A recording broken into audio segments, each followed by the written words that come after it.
Hey guys, it's QuickyBaby and welcome to a 9.3 test server preview video. This time we're going to be looking at the SpahPanzer Ru 251. This is going to be a tier 8 German light tank, and I feel like it's going to be a cut down Leopard.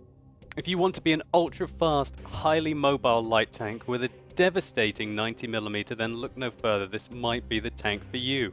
I'm going to quickly run down the stats to give you something to look forward to and then give you a double helping of gameplay. So the SpahPanzer Ru 251 comes after the SpahPanzer and gives an alternative method of getting to the Leopard prototype. So if you choose to use this route to get to the Leopard prototype, it's going to cost you 183,000 experience in the Ru 251 to unlock the tier 9 medium tank. But I still feel this is going to be a much more exciting path to take than using the Panzer, even with the Panzer receiving buffs in just 9.2. You will also be happy to know that if you already have the Leopard prototype, then you will have a top engine unlocked on the 251. And as the gun comes as standard on the vehicle, all you will have to unlock is the tracks to make this very competitive. So good news so far, let's take a look at the stats of this vehicle. The tank has 1,200 hit points, which is 150 more than the WZ-132 and 100 more than the AMX-1390. Now the tank weighs in at just over 26 tons when fully equipped and has a 630 horsepower engine, giving this light tank a specific power of 24.21. Now say hello to the fastest of the tier 8 light tanks. The top speed limit on the 251 is 80 kilometers an hour and has rather good track traverse of 44 degrees a second, which will hopefully mean that it doesn't lose too much speed when it has to turn. Nevertheless, this tank is so fast that you will have to slow down when you go around corners, or you're going to be ending up doing some power slides. Now the armor on this tank is completely negligible. It's got 25 on the front, 20 on the side, 8 on the rear, and 20, 20, 20 on the turret. You will have to pull off some miracles to be able to avoid taking shots in this tank, and most likely you're going to have to use your tracks to tank when necessary. A quick check in what tank viewer shows that there is only 30mm of spaced armor over the mantlet, so really there's no hidden features in this tank. It literally is, if you get hit, you're going to lose your health. Now we move on to one of the most exciting features of this tank, and that is the only gun available on it, this 90mm. It fires 9.68 rounds a minute with 190 penetration for its standard ammunition, doing 240 damage. Now the accuracy on this gun is okay, it's 0.36, and the aiming time is fairly good, 2.1. I'd say the closest competition in the current version of the game, 9.2, that this tank has would be the WZ-132. And if we compare the guns quickly using the 100mm on the 132 rather than the 85mm, we can see that the rate of fire advantage is firmly in the hands of the 251. Penetration differences are negligible. Apart from the HE ammunition, which I'm going to go on to in some more detail in a second, the alpha damage slightly in hands of the 132, but the aiming time is better on the 251. Of course, there is an opportunity to use the 85mm on the 132, which overall brings the DPMs more in line, but you do have a penetration disadvantage as well as that alpha damage advantage if you're only going to be able to get one shot off. The physical amount of times that you have to stop to shoot the target, it's quite tricky to use this 85mm on the 132 unless you want to fight at point blank ranges. Now let's take a look at this very funky, high explosive ammunition choice that you can put in your 251's 90mm. It has 102mm of penetration for 320 alpha damage. This seems to perform very similar to Hesh ammunition, and unless this is a bug on the test server, that is going to be a very interesting tool to use when countering light tanks, some very lightly armored mediums, artillery, and also heavier targets when you maybe have the rear of their vehicle. And boy, do you have the mobility to get those weak points of your enemy tanks, so I think it's very attractive to load quite a few of those high explosive shells. It should be noted as well that this tank can fire heat ammunition, which has got 250mm of penetration. You will have to pay for it though at 4,000 credits a shot.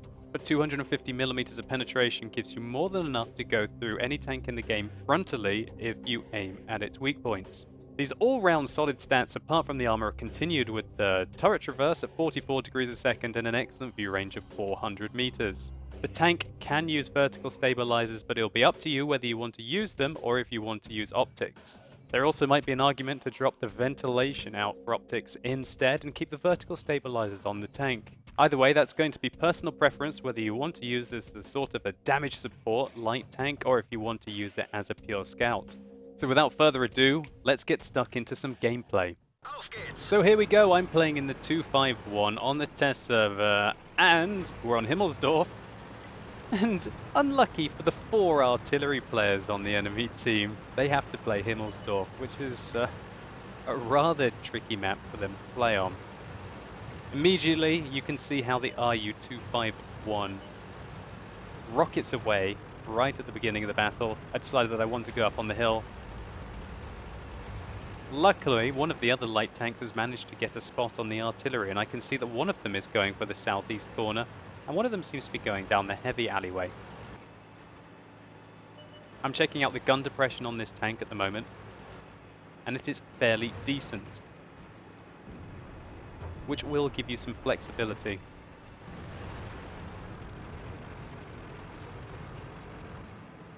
So again, just check out the speed of this 251 here. I take a stop to see if we can hit that.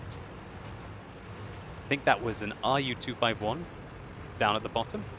And now I'm going into some very dangerous territory. There could be all manner of tanks here. A T-49 would be able to absolutely blitz my health, but I have a plan. And that is to take out all of the artillery players on this test server. We can see that we bypass 2 T-57 heavies and find a GW Tiger. I fire 1 AP shell and then I load HE. So he has 261 hit points left. And I have 102 millimeters of penetration and 320 alpha damage. We fire 1 on the move to see if we can get the batch at 15558, and then we load another HE shell.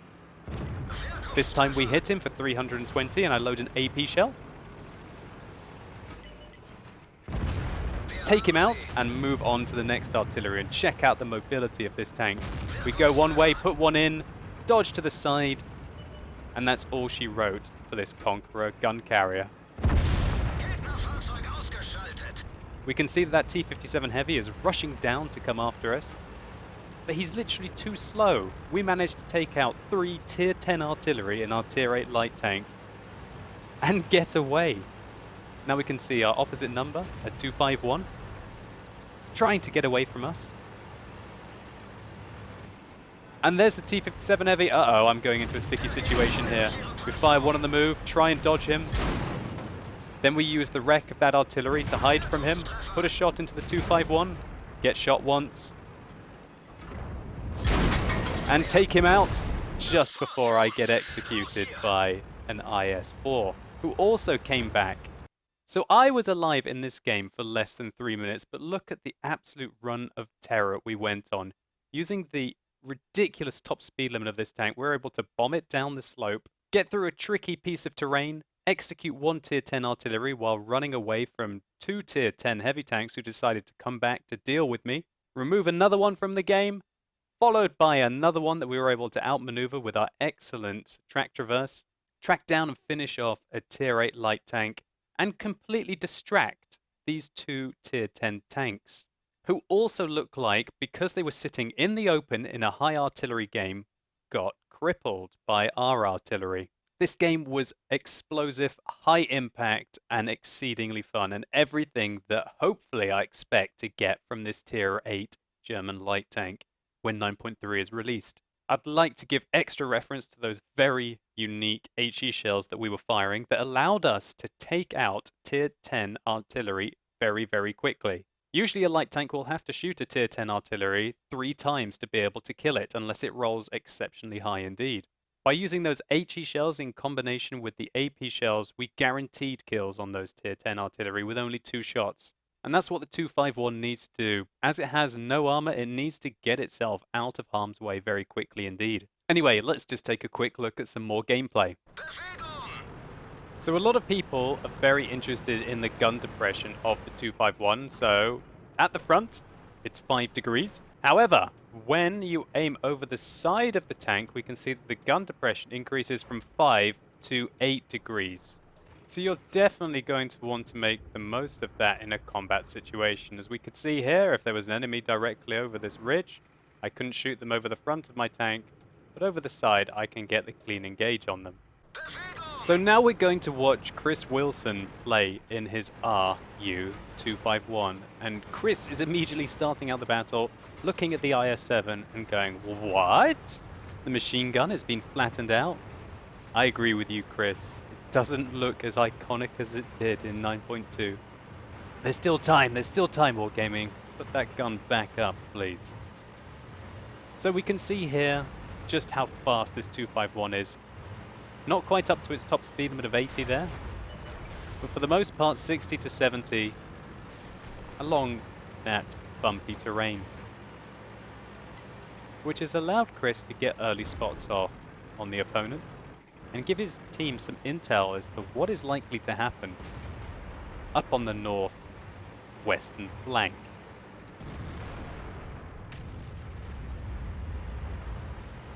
So Chris is looking around for some engagements here.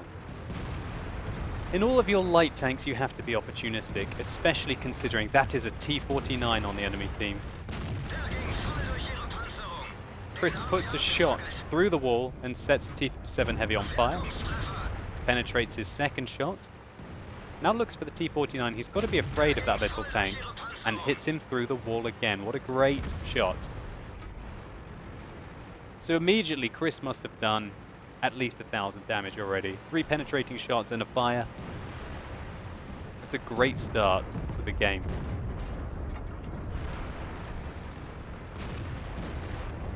Now Chris is looking to put more punishment on this T-57 Heavy and penetrates yet another AP shell into the turret of the recently nerfed, or at least nerfed next patch, American Tier 10 Heavy Autoloader.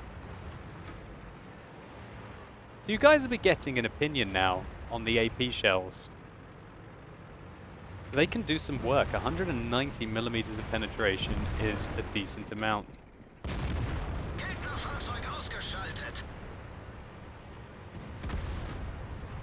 And Chris's team are ripping through the enemy here right now.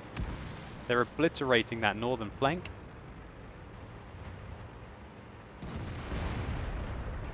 And thanks to the mobility of the 251, Chris is able to get in to an opportunistic position and provide some flanking shots into a Tier 10 medium tank. Check out the rate of fire on this 90mm. Not the highest roll there. Could have very easily been Chris's kill. He manages to dodge, receiving more than one shot from the Waffenträger, and put in one shot of his own. From some of the replays that I've seen of the 251, it looks like the tank has a pretty darn good ability to fire on the move.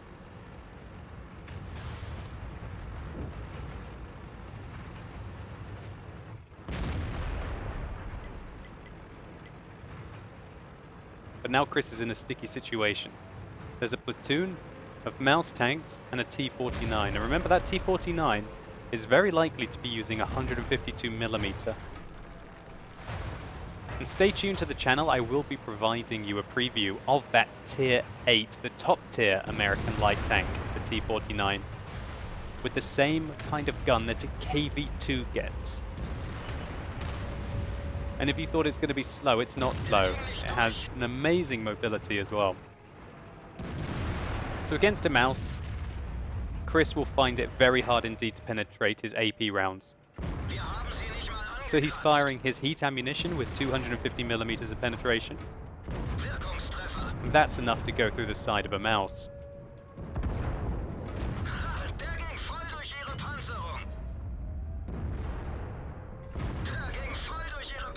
And having this 250mm of heat penetration is going to mean that in stressful situations, the 251 is going to still be able to damage the most heavily armored tanks in the game. I believe if Chris was able to get completely behind the mouse, he might be able to penetrate the AP rounds right there. That was aimed a little high. You need to aim lower than that where the armor is flat. Nevertheless, You have to hit the mouse when its armor is completely flush. Or even with 250mm of penetration, you're going to struggle.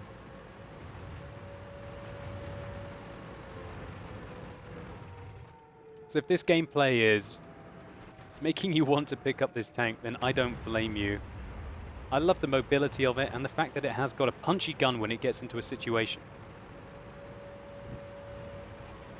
Many people will like the fact that this tank does not have an autoloader. That was a bit of a dodgy shot there. And by not having an autoloader, it means that the tank is always ready to fight. Like right now, taking on this Tier 10 British tank destroyer. Chris detracts the 183. Puts another one into his tracks. Takes the other side. Clean off. And this has got to be a satisfying situation. And this is just Tier 8 Light Tank 101. Perfect, perfect, perfect play.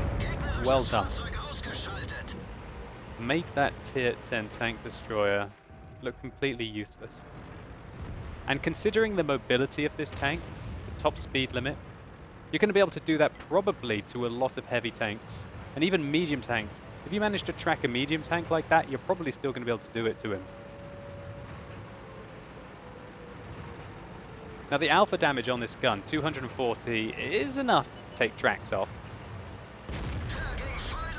And Chris gets the drop on this T-57 Heavy, who only just realizes what's going on. Looks like the T-57 Heavy's turret is damaged, either by Chris's first shot or somebody else's. But irrelevant, Chris is able to put 3 shots into him in rapid succession. So I'm just going to speed up the replay here a little bit at the end as Chris goes on an artillery duck hunt, or a wild goose chase is probably more relevant.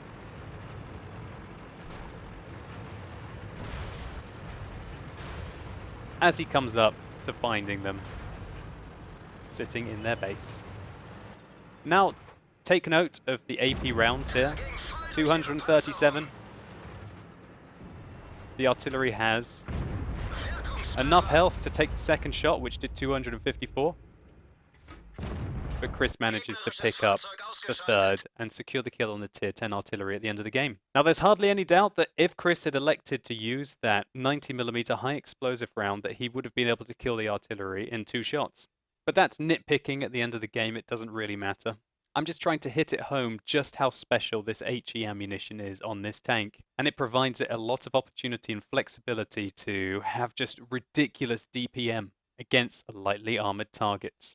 So all in all, what a fantastic round there for Chris. Thank you so much for sending me this replay, and I hope everyone appreciated the kind of gameplay that we were able to see. All in all, I think this is an absolutely fantastic entry to the German Tier 8 tree. It truly does lead on to the Leopard prototype, and it leads on to the Leopard 1.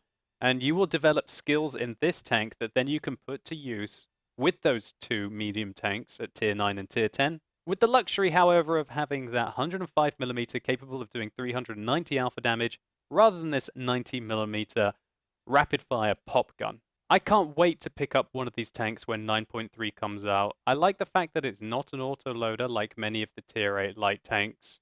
And it's going to play very differently to, for example, the T-49, the derpy Tier 8 American light tank that will be coming out, or the Walker Bulldog, which is the Tier 7 American autoloader light tank, which has 1,500 clip potential, but it will take 18 seconds from its first shot to actually do that damage with 10 shots. But I digress. I will address those tanks in other videos, so stay tuned to the channel for them. I think the tank that has to be most afraid of the 251 from being introduced is probably the WZ-132. While the WZ-132 is undoubtedly more heavily armored than this RU-251, what's the point of having 50mm of armor, really? You might be able to pull off that miracle bounce, but whether you want to go the whole way and increase the overall mobility of the tank, and gain a kick-ass gun with 8 degrees of gun depression over the side, well, sign me up for that, you know? I'll undoubtedly be moving my crew from the VK-2801 into this bundle of joy. Anyway, guys, I hope you enjoyed this preview. If you did, or it was just useful to you, please consider liking the video down below. It'll really help the channel out. And let me know in the comments what you think about the RU-251. Do you think it's absolutely ridiculous? Or do you think it's just like another run-of-the-mill light tank, no autoloader, no derp gun, and it's going to be the one that you're least interested in, and you'll probably gravitate towards that T-49, or towards maybe the more heavily armored T-54 lightweight, which I will be doing a video on soon.